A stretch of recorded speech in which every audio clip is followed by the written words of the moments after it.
بسم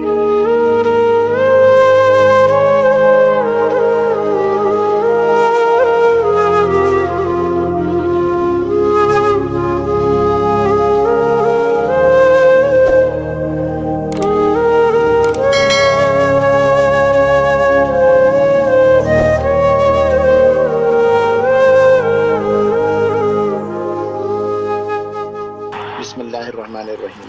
یہ ایک اہم مسئلہ ہے۔ عام طور پہ لوگ یہ خیال کرتے ہیں، سوچتے ہیں اور یہ پوچھتے بھی ہیں کہ ان کے جو بڑے دنیا سے چلے گئے کیا ان کا فدیہ دیا جائے گا ان کے قضا روزوں کا؟ تو جواب اس کا یہ ہے کہ اگر کوئی بیمار رہے اتنی مدت تک کہ روزے رکھنے کا موقع نہ ملا اور اسی بیماری کی حالت میں انتقال ہو گیا تو اور انہوں نے وصیت بھی نہیں کی تھی کہ میرے روزوں کا قضا روزوں کا فدیہ دے دیں، تو کوئی بات نہیں، ان پہ واجب ہی نہیں تھی اور نہ ہی ان کے وارثوں پر واجب ہوگا کہ وہ فدیہ ادا کریں۔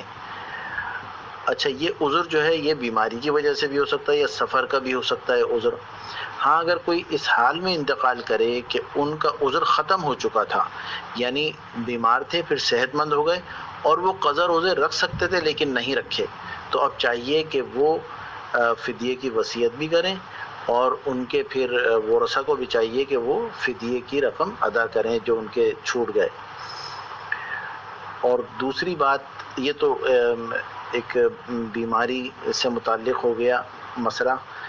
دوسرا تراویح سے متعلق ہیں کچھ باتیں۔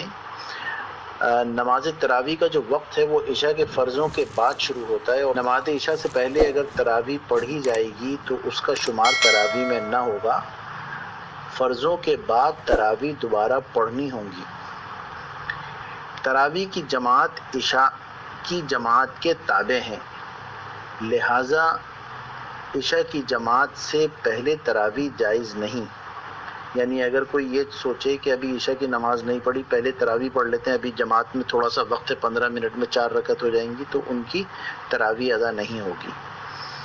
کوئی شخص ایسے وقت میں مسجد میں آیا جب عشاء کی نماز ہو چکی تھی اور تراویح ہو رہی تھی، تو انہیں چاہیے کہ پہلے عشاء کی نماز یعنی 4 فرض ادا کریں اور 2 سنت پڑھیں، پھر تراویح میں شریک ہوں۔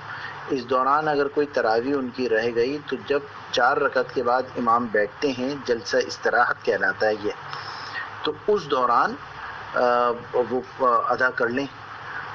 اور اگر موقع نہ ملے، کہیں بہت جلدی دوبارہ نیت باندھ لیتے ہیں ائمہ حضرات، تو اگر مقتدی کو موقع نہ ملے تو پھر انہیں چاہیے کہ وہ وتر بھی جماعت سے ہی ادا کریں، اور جماعت سے وتر ادا کرنے کے بعد پھر جو رہ گئی ہے تراویح اس کو پڑھ لیں۔